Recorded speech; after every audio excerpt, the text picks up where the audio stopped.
Monsieur le Président, passer son temps à blâmer les autres est bien une pitoyable fou fuyant que j'ai jamais vu. Inlassablement, les députés d'en face s'enfoncent la tête dans le sable et font semblant que tout va bien. La vérité, c'est qu'Élections Canada enquête maintenant sur Nipissing-Témiscamingue. La vérité, c'est que des assignations à comparaître pleuvent sur leurs amis.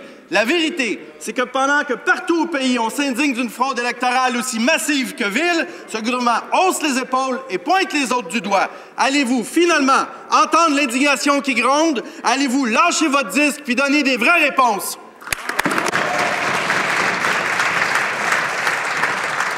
Je veux rappeler à l'honorable député d'adresser ces questions à la photo et pas directement à ses collègues. L'honorable secrétaire parlementaire. Oui, Monsieur le Président.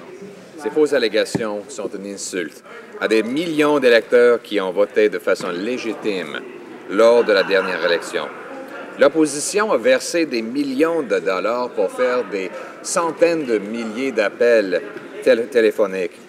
Avant de poursuivre ces allégations non fondées, les partis de l'opposition doivent prouver que ces partisans qui ont fait des appels ne sont pas à l'origine de ces rapports. Merci. Heureusement, la petite patrie.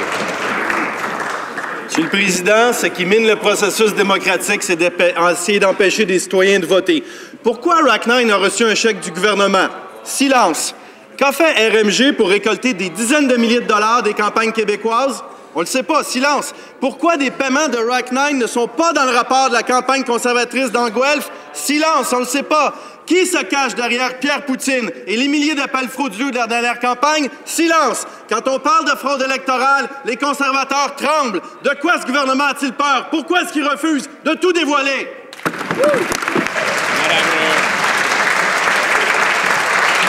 Madame le secrétaire parlementaire.